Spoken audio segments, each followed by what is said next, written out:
Good afternoon, everyone present in this room. Uh, a very warm welcome to all of you on this very critical topic, having the panel discussion, cyberbullying and social stalking of women seafarers. As we understand that he's already here. Just give me a second.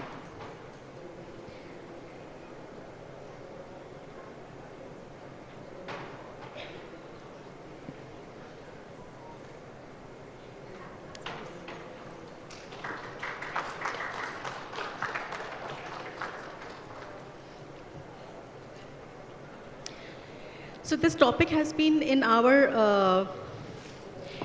importance criteria number one for last 3 to 4 years when we as an International Women Seafarers Foundation have been dealing with various cases with our members who are sailing on board ships. We do know that as we embrace the digital age, we also faced few new forms of vulnerability. And for women working at sea, far from their support system, online harassment can be both deeply personal and professionally damaging.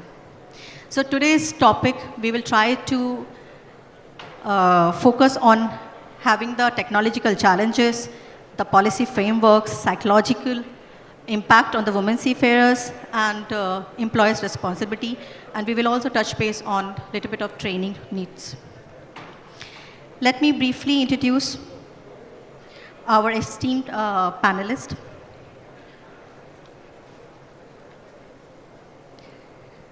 So we have in our panel, Shyam Jagannathan, IS, Director General of Shipping. He is 1997 batch IS Officer of Assam, Meghalaya. Assumed Office of Director General of Shipping under Ministry of Post Shipping and Waterways, Government of India on 3rd July 2023. He has earlier served as Zonal Development Commissioner, Santa Cruz Electronic Export Processing Zone, Special Economic Zone SES, Mumbai under the Ministry of Commerce and Industry, Government of India at Mumbai. At his earlier assignment with the State Government of Assam, Shri Shyam Jagannathan has served as Commissioner and Secretary, Finance Department and Commissioner North Assam Division. Welcome you here, sir. Thank you very much for coming and joining this session. Our next panelist is Dr. Patatil Dhanya Menon. She is Director Avenzo Cyber Security Solutions. She is one of the special panelists with us. She has been awarded with Government of India as a first woman achiever award. And she has been in this industry more than 2 decades, having the cyber investigations with the Government of India, and now she has his own. She is a consultant specializing in development of security policies for corporations, performing cyber legal audits and information system audits for banks and non-banking financial companies. As a distinguished cybercrime investigator and a leading authority in cybersecurity, she has played key role in numerous high-profile cybercrime investigations and collaborated with law enforcement agencies to tackle intricate cybercrimes. Welcome, Dhanya.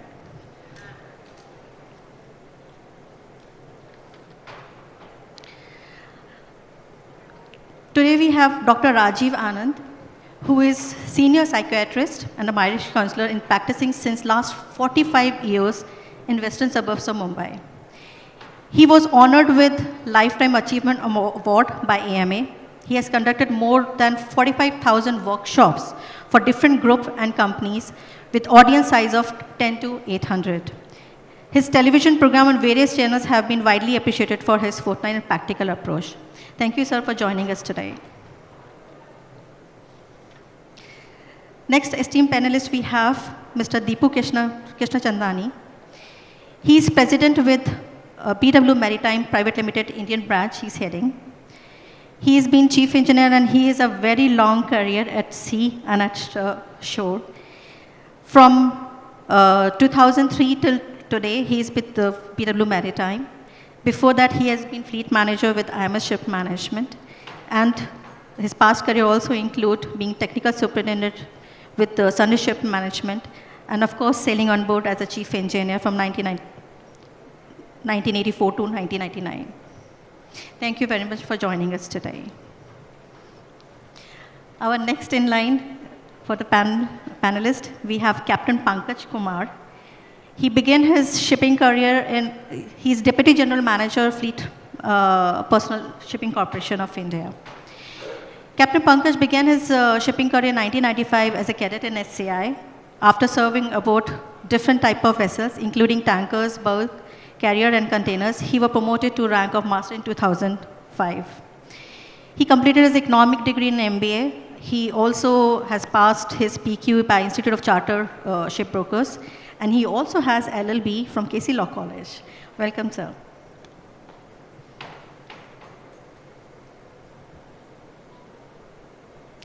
Thank you very much. And I think we will start with the question because this topic has been very important. As I discussed that we have been dealing with these cases as an International Women Seafarers Foundation where our members have faced. And some of the cases have been very, very serious of its nature. And that's what we will try to understand today, that how severe is the problem, what are the impacts on the human side, and how we can deal with a policy framework as needed. And at the same time, what could be the training to various stakeholders in the industry. That would be our framework. So I will start with Dr. Dhanya, with you.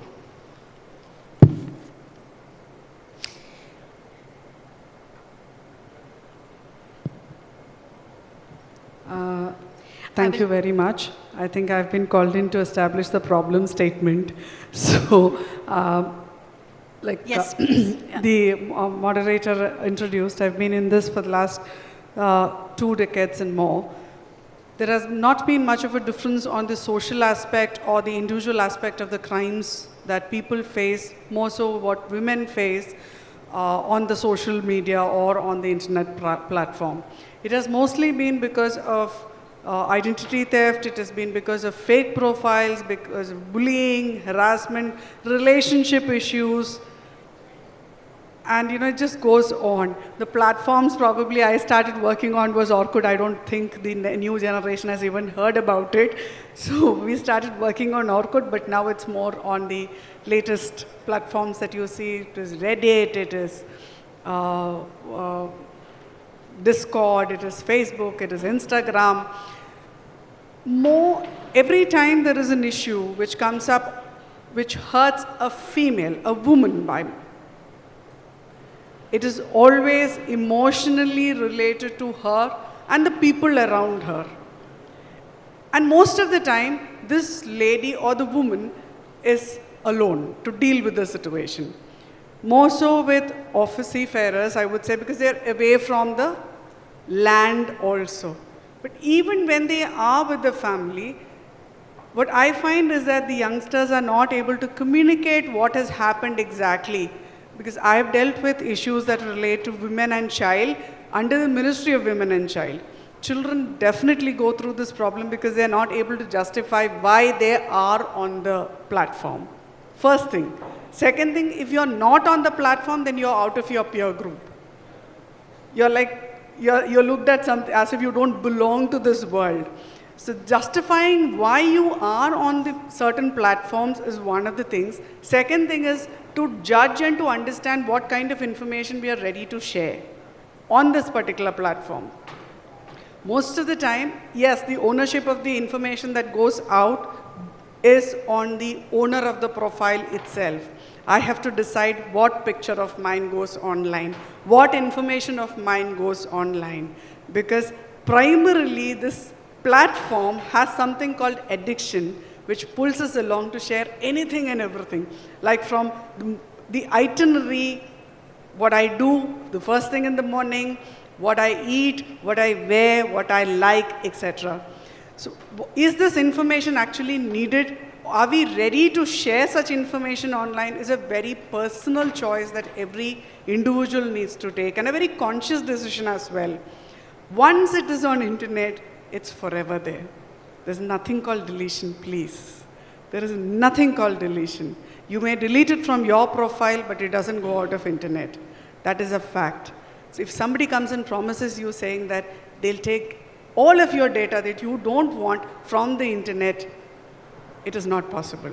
My experience says it is not possible. It may be possible to take it down from certain sites, but not from internet totally. So I think I have opened it.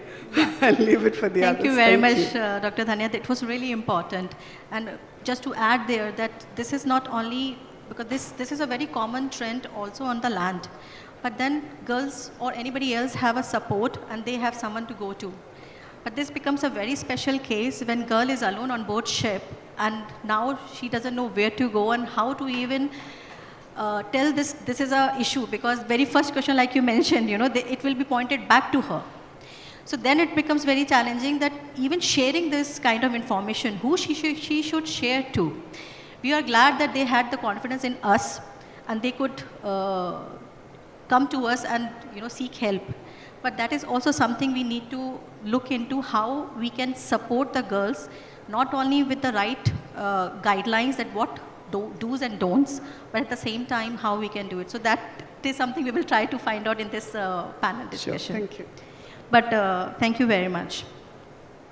Moving forward, I would like to go to Shri Shyam Jagannathan. And sir, we would like to ask, because this is something we have seen a kind of elephant in the room. Everyone is aware. But when it comes to deal with it, from the policy making side, how do you see that this can become a point of at least discussion and later on a policy making from the government agency, and especially when we talk about the women seafarers, how it can be done? As you said, it is very pertinent. The government has recently legislated the DPDP Act, that is the Digital Protection of Personal Data. Now, this is a start point. The second point out here, which I would like to mention, is we don't have this as yet, either in the maritime domain or as a mandate on the corporate side, which I firmly believe is a standardization on cyber security compliances. So whatever networks you're using, be it if you're on board or in an office environment, unless it is an independently accessed network, would need to have a central information security officer and a cyber security firewall, which basically occludes certain aspects in social media in terms of cyber stalking or in terms of misuse of data. And this needs to be mandated. It's still a work in progress. The third aspect is every concern which is professionally engaging a lady professional, not only for seafaring, but also for onshore support services or for any professional occupation, they need to mandate how the digital identity of that employee, at least in the workspace, is sacrosanct and is not abused in any manner. This naturally will have a mirror reflection in the personal digital space.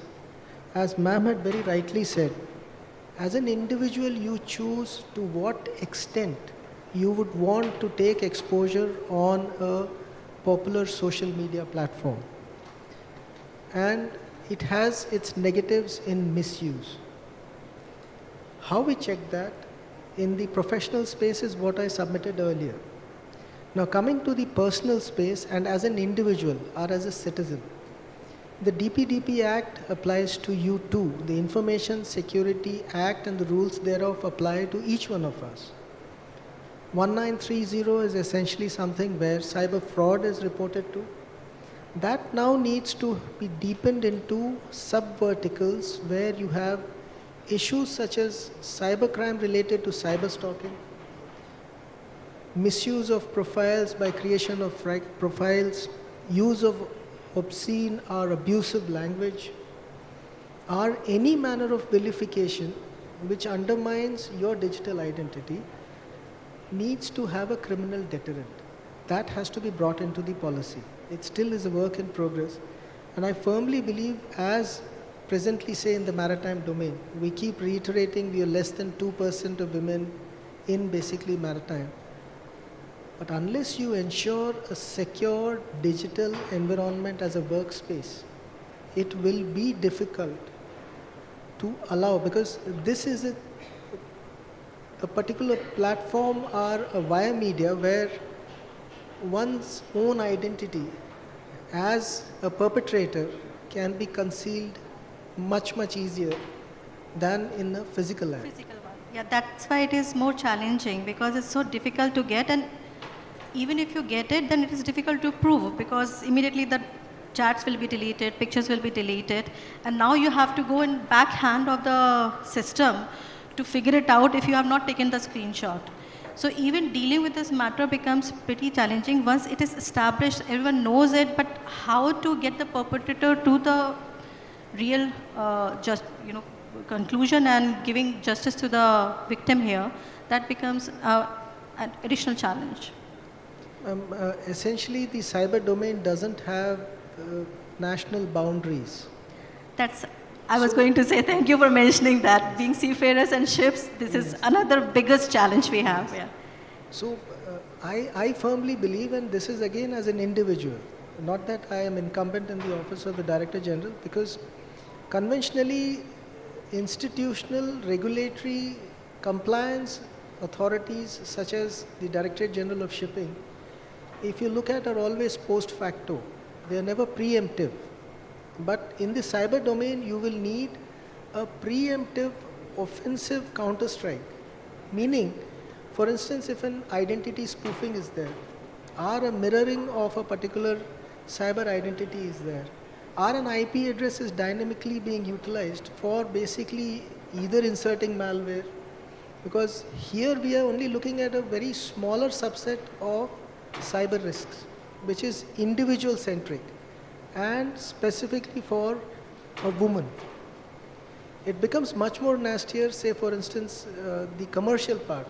You may be an employee in, say, a major company. That company's entire logistics could be brought to a standstill. Now, imagine what happens if you are mid-sea, not having your basic input as to where exactly to report because your ports have been realigned mid-voyage. Yeah. Extending your contract on board while you are undergoing a similar subset of personal hardship with probably a different crew member or a difficult cyber stalker who's toying around with your public profile. Yes. And you're in the confined space of a vessel and not really having anyone. This is where I believe the conventional statutory response of registering a complaint, thereafter acting towards it, because the perpetrator would not be confining to national boundaries. No. This needs to be addressed. I myself don't have a policy paradigm for this because we are all contending with this globally. We do understand, and that's why it becomes more and more important. But what we have seen, the cases we have dealt, so we had to go to the police station to actually get the perpetrator in place. But what kind of support the woman seafarer gets from the employers, from the administration, and what kind of support on the mental health part, because the damage is being done. So maybe I would like to shift to Dr. Rajiv. Maybe you can throw some light that how does this digital harassment can impact a woman's mental health and maybe a willingness to pursue this career further, because it's maybe on shore side, on land side, woman is fine, and maybe she gets all the support from the family and friends to deal the matter in a way that she is not so damaged in her mental health. But considering she is on board and she's still maybe having 2 months more left to continue with her work, how it impacts, and in your opinion, touching the human side of this conversation. Thank you, Suniti. It's a pleasure to be in the company of the experts, Mr. Shyam Narayan, and thank you for inviting over here. In fact, sitting over here, I was thinking that how much progress we have made over the thousands of years of oppression, suppression of the female, stereotyping of the role. तुम्हें खाली खाना बनाना है, बच्चे पैदा करने हैं, बड़ा करना है. Last 30-40 years, we have so many people, so many women working in Air Force, working in Navy, working in Army, working in police, working as a scientist, working teachers, and bank job was traditional earlier too. Now the seafarer, I was just gathering the basics from Suniti that so far only 2% women are there among the whole number of seafarers or the engineers on that. She's the first women engineer, women chief engineer, am I right? Women chief engineer in the Navy. So great. Now, what I was looking through that traditionally women had been injected with the notion that you are a woman. I feel what you are inside the cloth is nobody's business. When Army says we are the same uniform as everybody else, when Navy says the same, when police says the same, Air Force says the same, scientist says the same uniform. Why not in the Navy also? The women should first forget their own gender. First, they should forget they are female before they make others forget. I think they carry that sensitivity, self-consciousness, I'm a woman. And that's why they invited glances, comments, so on and so forth from the male colleagues working on the ship with a limited 20. I inquired how many people work on a ship, 20, 200. So the female remain that I'm a female, I have to save myself. Now save from whom? If you are equal, I don't have to save myself, any one of them, if I'm equal. But if I feel weak, then I have to save myself. Let this notion be done away with by the female themselves primarily, that they are in any way less than a man. No. They are taking equal duty, they are discharging equal responsibility, and that would go a long way. I also wish that somewhere when their training is imparted, wheresoever and whatsoever platform, some kind of sensitization should be done about that, how you would interact. Like in the flying, I have many friends in the aviation industry. They have some called CRM codes, that interpersonal relationship. When two people are on the flight for 8 hours, 12 hours, they should get along gel with each other. They shouldn't have any kind of friction so that the flight or the few hundred people life should not be endangered. Similarly here, they carry, I was inquiring how much weight the ship carry, how many tons, how many containers they carry. So their psychology, they carry the huge ship, the huge container, but little mind here and the emotions here can create a havoc to the price of what they are caring about. So I'm sure that with little sensitization, orientation, and great discussion, these kind of platforms, you would generate a new awareness, more and more women would like to follow your footprints. Thank you. Thank you very much. And just to add, added question there, how do you think that we can still encourage what we as a stakeholders in the women seafarers career, being an employer, being a NGO, being administration, can help in certain instances when she's going through this cyberbullying? So she needs the mental support. It is impacting her mental health. So how to keep her momentum, how to deal with it? Are you asking me? Yes. Okay. I would appeal to gentleman next to me who is Director General of Shipping Corporation, am I right, sir? That each one of us have a need to talk to near and dear ones. Yes. Including you and me. Unfortunately, ever since the media has expanded its wings everywhere, including to our bedroom, one TV, 4 phone calls, so on laptop, we are falling distance. We are falling apart. Now, we have posted women on the ship on a particular assigned duty, particular training. But do we have someone whom she can talk to without being identified, without being judged, without being criticized? No, we don't have any system. Now, if over the last 30, 40 years, many of the big companies have opened their own in-house counseling center, No, I'm not soliciting work over here. Me and my team are handful. We are having handful of work, whatever way we are having it. No, that's not the agenda. Agenda is that each person working on a ship should have access to someone, may not necessarily be 24/7 on the ship, but now with the internet anywhere in the world, one can call up. I want to talk, unjudged, uncriticized. And that would be a great catharsis. मेरा रोने का मन कर रहा है, मैं किसको बताऊं? शिप पर जाके बताऊंगी, 10 को खबर हो जाएगी. मुझे मम्मी की याद आ रही है, मुझे हस्बैंड की याद आ रही है, मेरे बच्चे की याद आ रही है. किसको बताऊं? सब लोग तो जजमेंट करने के लिए बैठे हुए हैं. तो एक ऐसा विंडो बनाइए आप, that she can send 2 hours advance, 6 hours advance notice, and she would be listened to. So this is how we can That would support. go a yeah. long way. Yeah. And secondly, just one more example I would like to use, like the nail cutter, like the scissor, like the knife, which has multiple purposes, multiple helpful purposes. But side by side, we also know that that is to be shut off till we use it again. Mobile, laptops, camera, any social media platform is like that. We keep it open 24/7. And by now we all know that we are being snooped. Be it the mobile, be it the laptop camera, or be it anything. Why we should not learn to shut it off like the knife or the scissor when we are not using it? Let it not harm us. Social media is going to harm in innumerable number of unexpected way, which we would realize it very soon. Yeah, and coming to like we are actually discussing the negative impact of technology, but like you mentioned, she should have someone to talk to. Maybe this technology can still helpful to talk to that person, so that it is up to us how we use the technology. Thank you, Dr. Rajiv. Now I would like to go to Captain Pankaj, and Shipping Corporation of India. I think this is one company who has really long history in having the women seafarers.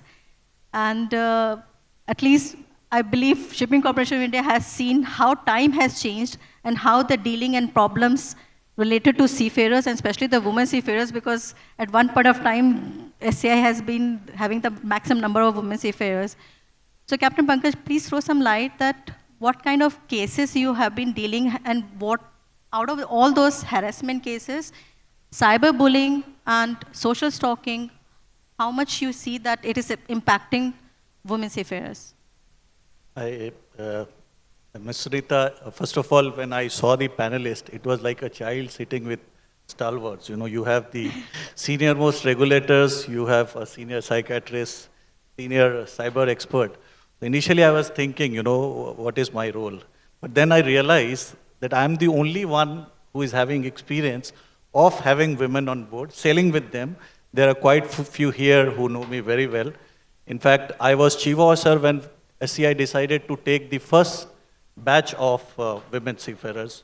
They were from 12th standard ITJE extended list, and all 3 of them are master mariners. And Captain Anuradha Jha, I would mention Captain Tarkar. So that brings me back to the thing which Dr. Anand said, that when it started in 2002, we have come a long way, We have many seafarers. I met one of them, many of my sitting here. So we have come a long way. But as Jagannathan Sahab said, it's a work in progress. So there are a lot of things which we have to do. As we all know, the recent STCW convention amendments which are coming in January talks about educating the seafarers about, the harassment and bullying. There is no special mention, although there are guidelines by ICS and ITF, which I have gone through, where they say that how to define the cyberbullying, and DG Saab has covered some part of it. As we know, the company's responsibility is to have this part of their SMS, and the MLC also talks about how to deal with harassment.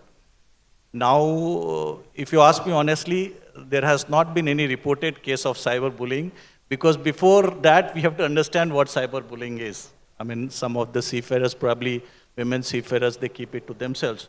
But I have had experience of women working with me where they had a sense of self-doubt that, whether what I'm doing is right, or whether I'll be able to do it. And as I said, they're all captains now.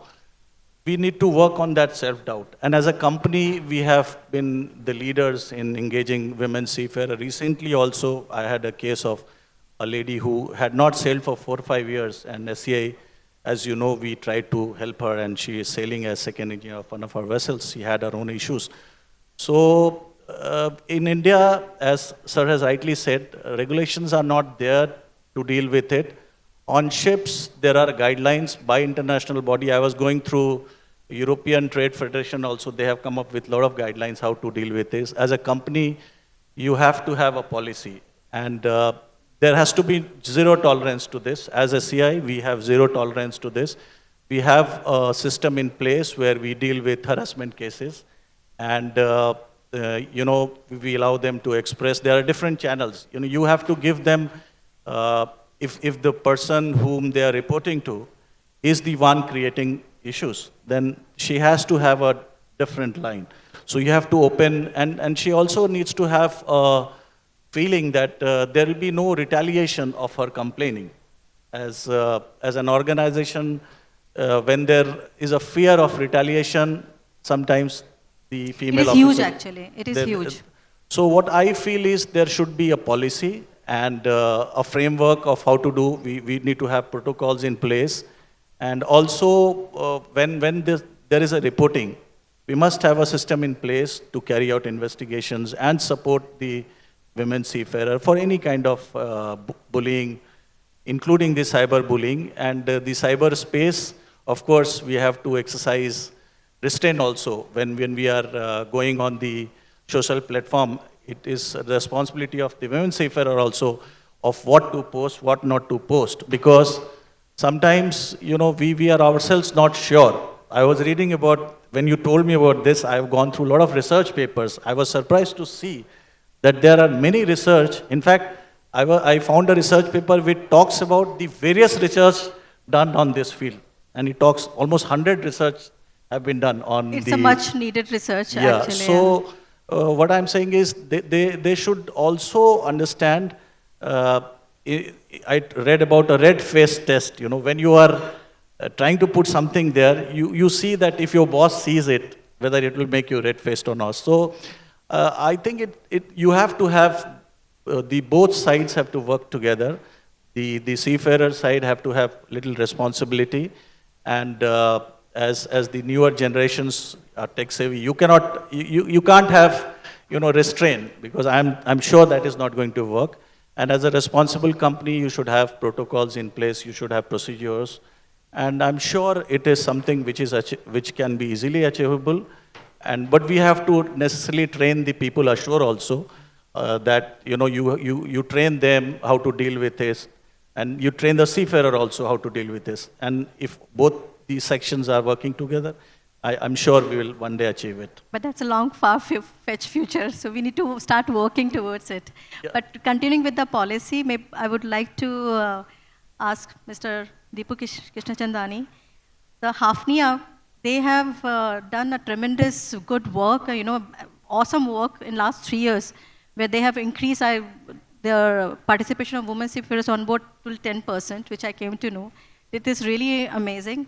And I was congratulating him that in 3 years period, that's really good work. But with that, it comes with a lot of responsibility and policy and framework.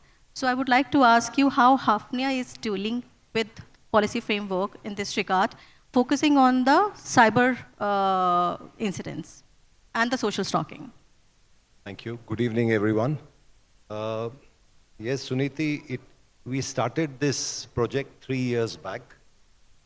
When you see, it was decided that we want to engage with more and more women seafarers. Hafnia also is an oil tanker company. Yes. Your 2% that you are talking about is more with cruise vessels. We are a pure oil tanker and a chemical tanker company, and we have achieved 10%. It's 9.8 to be precise. I would say 49% of these are Indian women. Of course, it's a mixed nationality that we have. Now, how we planned about it was, when you start slowly, we believed that you have to develop strength in numbers. So we said, let's get women and put them on one ship. So we start increasing the concentration on that ship.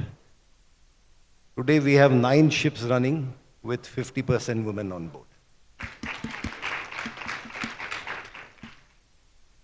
On other vessels where we always make sure there are at least 2 women on board. As Dr. Saab was saying, they need to talk. There should be a buddy kind of. We have various policies in place. Now, we call these 9 ships our culture labs. So we are doing a lot of research on it. And we have engaged a project with the Southern University of Denmark, where we had 4 researchers who traveled on board these ships, interacted with both women and men to see how this is working. Is it working well? Then they went on ships where there were just men to have a comparison. And we expect the report any day, and I've been told this will be put into public domain so that everybody can learn from this project that we have. Interestingly, in my office also, since we are talking about women, I have 51% women and 49% men. So That's amazing, yeah. I mean, it wasn't planned, it's coincidence or whatever, but on this forum, I thought I would talk about it. I think you're setting the example that this is possible. Because Yes. initially when we talked about 10 years back, this was considered almost like an impossible thing. So credit goes to the good work to the management. Absolutely. And strength comes with numbers. Now you're telling me cyberbullying, you have 50% women on board. Where is the bullying? I mean, it's On equal those now. ships, yes. But Yes. don't forget that we have more and more girls who are Yes. maybe 1 or 2 only on board ship. Yes. So For others, you have to have very strong policies. As Sir said, you can have regulations, but at the same time, you need continuous training, as Pankaj was talking about. For example, for us, we have very strong social media guidelines, anti-harassment and bullying policies. Basically, you come down to small examples, as to what you can post, what you can't post. correct. Let's say I'm having a birthday party and me and Sunitya are together, we are cutting a cake. If I have to post anything, I have to ask Suniti, can I post? And then that's where we have gone down to training. The very basics of it, which Yes. is mostly forgotten. Though I have myself learned, I'm old school.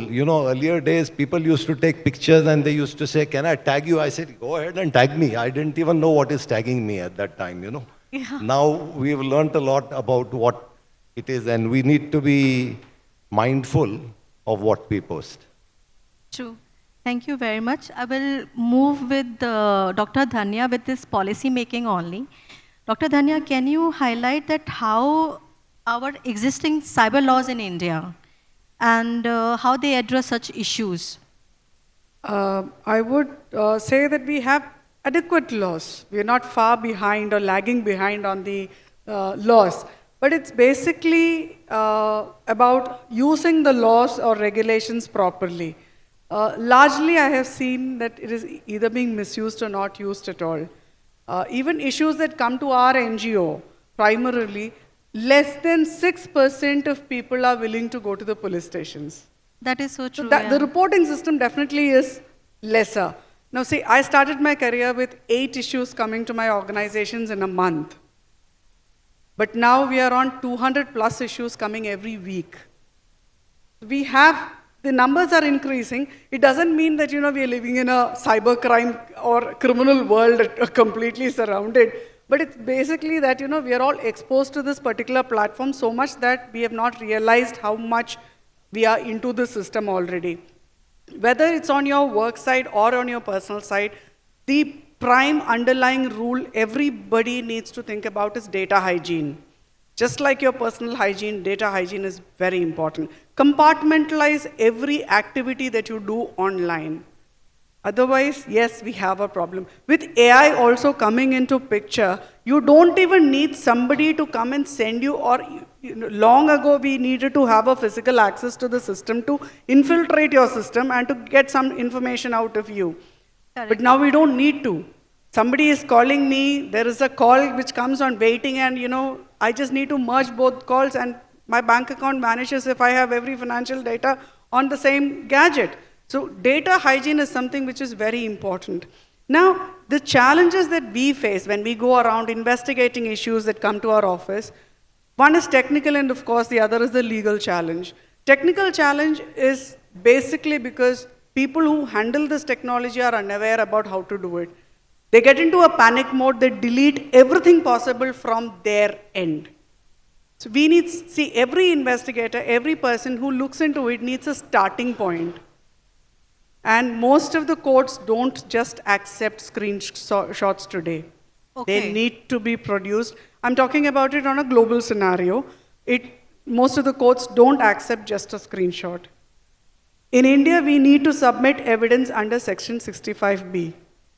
Okay. Which is a complicated process. And slightly, yes, it's high time even that got evolved, because it just means that somebody prepares the entire document, signs it under 65B, which can be manipulated again. All the attachments can be manipulated. If you ask me, on the technical front, it can be manipulated. So there has to be, since technology is evolving every time, we also, every forum or every stakeholder that comes with this particular cyberspace also needs to be evolved every microsecond, if you ask me. It's that fast that the technology is moving. But technology is a little more reliable, because once we have a start point, it has no two different answers.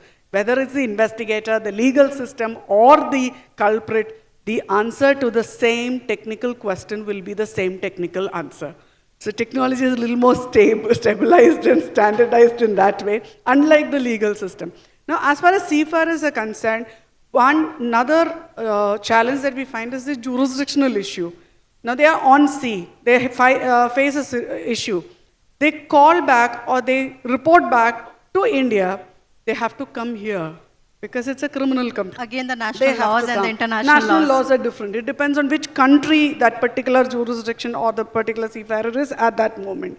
So that challenge, I still have no idea. I don't know how to go about with it. Probably regulators will have to think about how to go about with the whole thing. But technically, yes. And one more point, sir, one of the panelists was saying, we should be on guarding ourselves that, something that we post, what if the boss sees? It's just not your boss. We have to train children young. Post only such things that you would like to see and hear about yourself and of yourself much later too. The policies of an organization come into place after you start working in the organization. But once you start working, what has happened during your younger days still has a footprint. Yeah, digital footprint. It comes back, it surfaces back. During COVID, we have seen issues come up for litigation, come up for investigation, which has happened 7 years back, 12 years back. So it all surfaces. That's why I said once on internet, there's no, you're forever on internet, there's no deletion. Coming to the point that now what I hear from you, it is very difficult to prove anyway. So in your experience, how many times, percentage-wise, roughly approximation, you have seen the victim getting the justice by the law? No, I'll again take it in two different ways. Justice is very different from law. Yeah. So justice is something, if you ask me, it's a little far off, because see, if I'm hurt today, I need a recourse today. You don't get that anywhere in the world. It takes time. So you go through that mental agony, whatever is there, you go through that trauma or trial process or whatever. So there is something called time which is lost. Yeah. So I doubt if there could be any kind of a justice. Personally, in the last 24 years of my career, I have not been able to go back to even one of my clients and say, everything is fair, good, grounds are cleared, start from where you stopped. No. The only thing I could tell them is that, forget what happened, it's an accident, whatever has happened, start from now. That's it. You cannot go back and start from where it stopped. So prevention is better than cure. 100% because cure prevention is very difficult to better get. than cure. 100% training is important. Educating every human being about what to do, how to do on this basis, very, very, very important. I understand, but at the same time, can we leave it to what you are talking about is the current scenario, that yes, this is how it is being done, but maybe we all should work into the future where cure can also happen. But with the law enforcement, because you are talking about on the land based, I would like to now come back to the Seafarers, maritime yes. here, that when this kind of incidents happens, how the stakeholders from the industry, especially from the administration, we can actually at least get the cure first, and of course the prevention is very important. I'll take the cue from Captain Pankaj Kumar. There's just two words: zero tolerance. That's how you start, and it starts from the first step for the maritime domain, as in training. So in training, as was mentioned, you have a very extensive module which is basically briefing the individual about digital hygiene, about social media use, abuse, and instances that are perceived. Say for instance, in terms of gender harassment or gender-based discrimination, we have extended modules of how you prevent instances of sexual harassment. A similar kind of a session would have to be there in the training, and it has to be imbibed. So the second thing is, all maritime crewing on board is essentially through recruitment, placement, service licenses. They need to, under the RPSL rules, have a dedicated engagement with the shipping companies on their manning policies. For instance, as was mentioned by Captain Pankaj, that it's a work in progress. However, the pull factor has to be created by ensuring from administration that these are the mandates which need to be complied with if you are signing on not just women, but in terms of their digital identity, digital personal data protection, and adherence both from the employee and the employer in terms of the digital ecosystem in which they are working. Use of social media, as I mentioned, would need cyber monitoring, and this would be essentially, as was mentioned here, the need of a counselor, because the first balm is to address the emotional stress generated out of such an instance. That needs a counseling interface. While you're doing the counseling interface, a very close documentation of such instances, and that should mandatorily include privacy. I may not be very comfortable if I have been cyber abused or cyber stalked in disclosing these details. So alongside the counseling, which again is a person-to-person private interaction with the employee institution, you will need to have this kind of a discretion where the person has the space to express oneself without fear of being lampooned or being spoken about, and this has to be done again by administrative mandate. The last part out here is the Chief Information Security Officer should essentially, because if you, as Madam had mentioned very pertinently, how many of you would like to actually visit a police station? Or on the lighter side, the Directorate General of Shipping? This is how government is. We're very intimidating. You wouldn't want to come and interact. And I think that is for a reason. We keep things at arm's length, but it should be the role of the institutional Chief Information Security Officer to provide that protective layer and insulation to the individual who has gone through such an instance and follow it up legally to its logical conclusion, irrespective of whether the perpetrator is within national boundaries or otherwise. There is also what is not largely spoken about, but is there as a covert offensive methodology.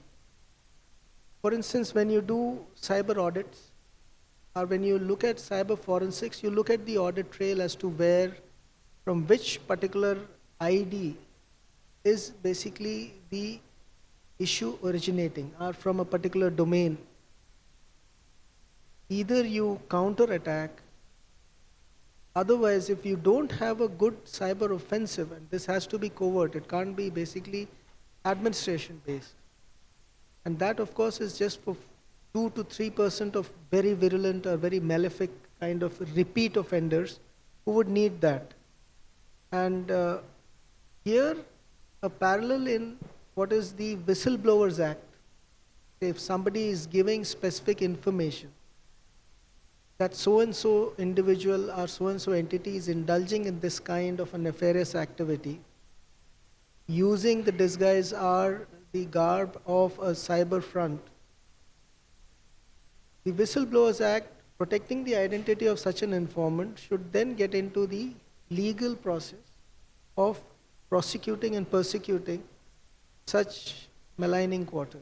This is what I have, but as I mentioned, everyone in the room here is a stakeholder, and you have to basically build up the necessary pressure consistently over a period of time to have these aspects institutionalized.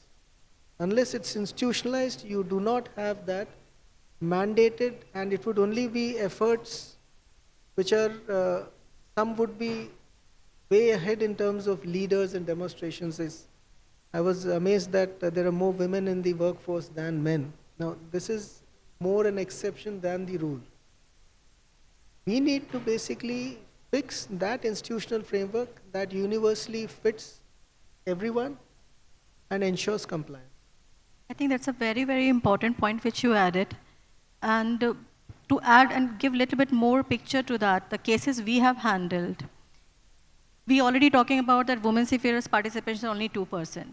So most of the employers sitting ashore, they face challenge in dealing the cases because it's first time for them. But what we have faced in this cyber harassment case, which we dealt, where we had to go to the police station also, they were the pictures. The very first handling of those cases is very, very important so that you curb the case there and then only. It is not getting circulated. So having those first-hand measures implemented in each employer's guidelines, policy framework, of course, it is not a common case, but there should be a standard guideline that when such incident occurs, what would be the first measure to deal with it? We found that all of us were not aware of that. It was completely lacking. And this is already 3 years or 4 years since that incident, but if I may ask, these guidelines are still might be lacking into the policy making from the employer's end or even the administration, because when such an incident happens, all the stakeholders are getting involved, which increases the risk of release of information which has to be confidential. And then dealing, like sir mentioned, the emotional impact, the traditional way of investigation is collecting the evidence, and it passes through many hands. So in our opinion, if it is through the mobile, maybe the mobile should get absorbed first by the master of the ship on board itself, so that it is not getting circulated further. But do we have that kind of policy and guidelines, or at least recommendations that how to deal with it? Yes, Dhanya, I can see that you are trying to speak the point on that, is, when you go out with a complaint, the first thing that any organization or even the legal system asks you is to represent your gadget. Yeah. But the problem there is that your gadget may by itself have lot more vulnerabilities than the issue that you're bringing up there. That is one of the reasons why we cannot push our clients also to just go to the legal system as well. It's a challenge itself. It's a challenge through itself, the system. 100%, yes. But how to deal with it? No, Yeah. that is precisely why I said data hygiene is everybody's responsibility. It cannot be enforced on somebody. See, how can somebody come and tell me how many gadgets I should have? What all can I record? Unless it is an official gadget given by my company to me, Yeah. nobody can tell me what I should have in my personal gadget. So at least for that company's gadget to be clean, the company or the organizations, the employers can insist on that. That, this is the company provided gadget. You cannot do so and so, so and so, so and so things. Or easier, so you can only do so and so things, which makes life simpler. But on the personal front, this is very difficult to implement. Especially for a country like India, it is very difficult. And that's why we are talking about the policy, because these cases in normal scenario being handled by the crime branch or investigators, but when it comes to the ships, it is first hand is the employers, Absolutely. then the administration. Yes. But we are running out of the time, I can see that. So maybe we have to definitely close, but I would like to see if there are any questions from the audience. Then we would like to address before. When you are asking, please also mention who you are asking this question to. Can somebody please pass the mic?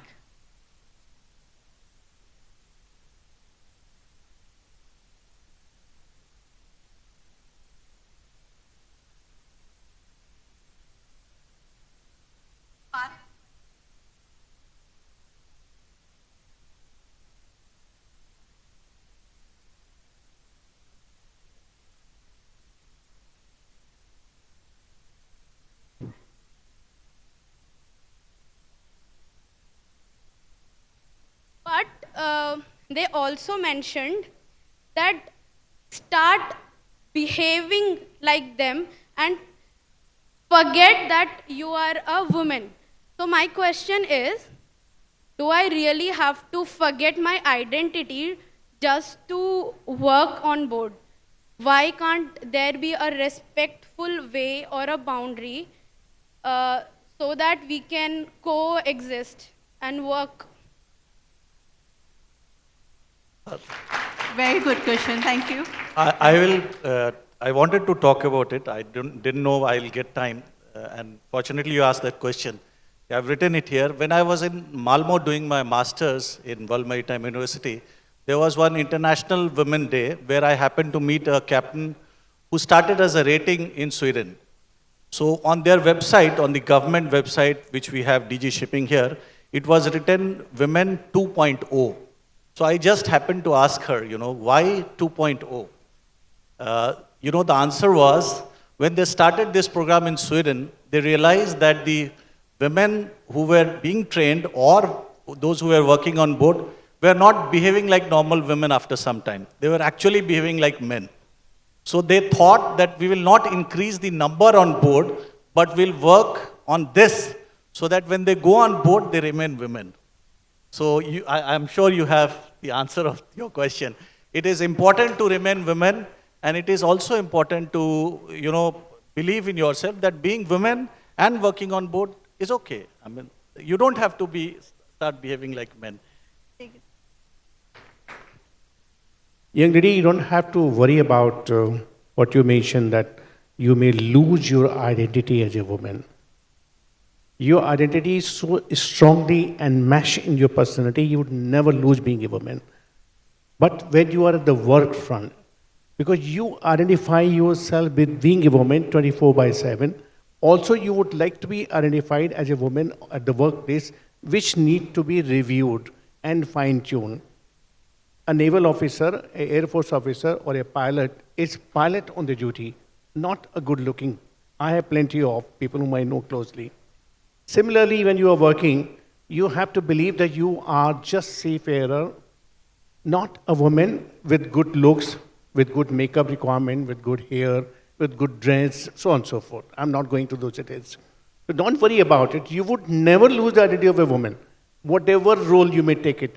And celebrate that you are part of a new culture globally where women and men together are working at equal empowerment and taking the society and the country and the world far ahead in the last 50 years. Celebrate yourself. Thank you.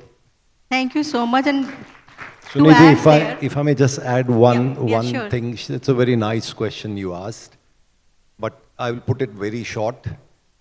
When we employ you for the rank, whether it is fourth engineer or chief engineer. In that contract, there is no mention of male and female. So the identity is an identity. And there nothing needs to change there. Thank you very much. In fact, that's what I was going to add here, that when I started my career, I think even in my flight tickets, it was mentioned Mr. Suniti Bala. They didn't know that, it's a woman. And on board ships, what we have been fighting for, that we should not be treated as a woman, but the rank as rightly has been put by Mr. Deepu. So it is the rank, it is the chair which needs to be filled. It should not be the gender. But invariably, like Dr. Rajiv also mentioned, biologically we are women, we also feel women, and I'm a proud woman, and I think we all should be proud that way, but others also see that. So there is a very fine balance, but when it comes to the work, it should be the chair, it should be the rank. Thank you. Do we have more questions? I see a hand raised there. Thank you. Myself representing the port sector, and I would like to ask the DG sir. Captain Pankaj Kumar has said, and my sister also said, but I believe that who are the superior than the he is the she. I think all of you will agree with it. You don't require to prove yourself, I am she. The second thing the madam has said, because I am also closely working with the Seafarers women from last many decades. Madam said, as the right she has pointed out, that if she report the complaints, then she has come back to the India.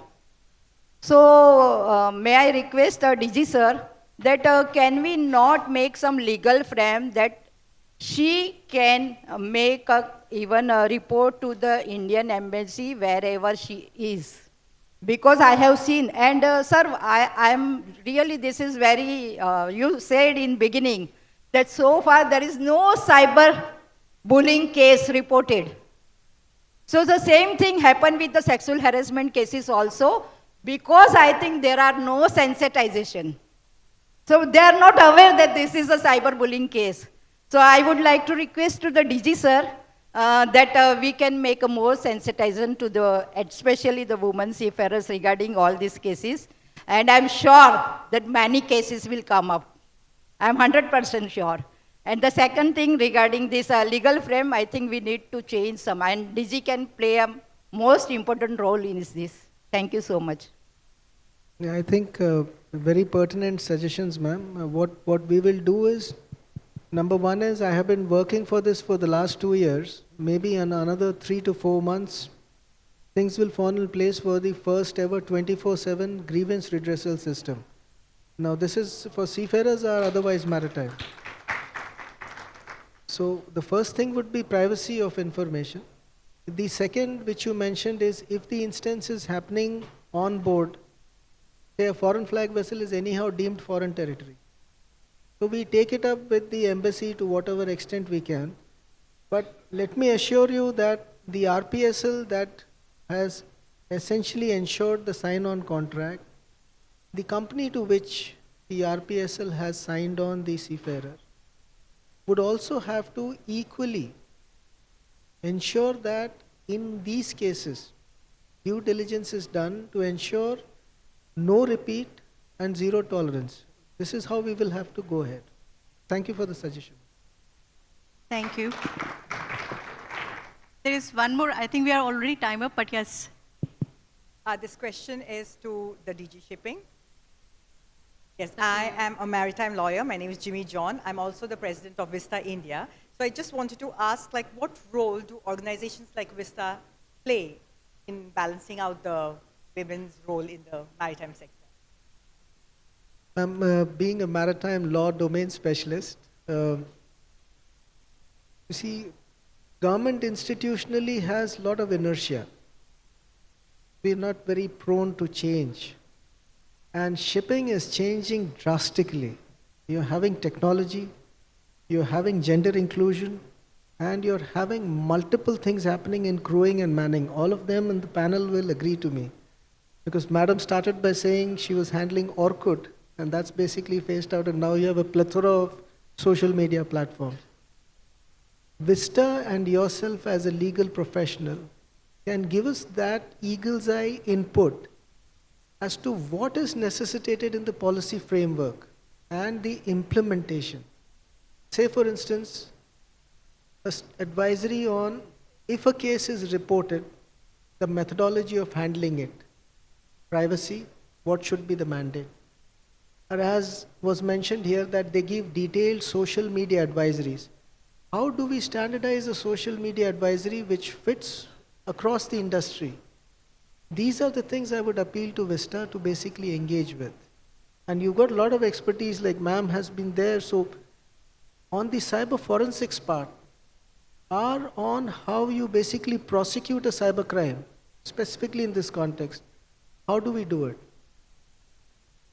So these are the things I think you would have to engage. Thank you very much. We'll work on that. 10 seconds. I'll just add to what DG Saab said. The research says the best method in these cases is case studies. He has experience, you have experience. Make case studies for the others to know and learn and improve on. Consider that. Thank you. Thank you very much. It was really, really very constructive discussion. And just to conclude, what we have seen during the discussion, that definitely it's women seafarers who should be really mindful, careful what they are doing on their digital space. At the same time, how something of that sort, which is not desirable, happens, how to deal by the different stakeholders of the maritime industry, especially the employers, because they are the first ones, deal with it, the first handling of the cases, the guidelines, the recommendations, and as we discussed that in current scenario, the cure is very difficult.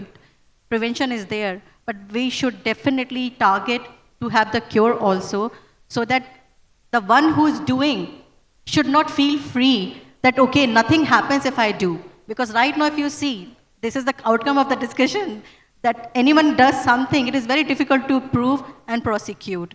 That encourages them. So we need to have hardline policies, guidelines, recommendations, framework at all levels, so that this kind of mentality cannot exist anymore, that anyone can do anything on the digital space against someone. It's difficult to prove, I'm free to move. So with that, I would like to definitely thank our all esteemed panelists for taking the time out and having such an insightful discussion, and hope we have more to do together in the future for the prevention and, of course, for the cure of cyberbullying and harassment. Thank you very much.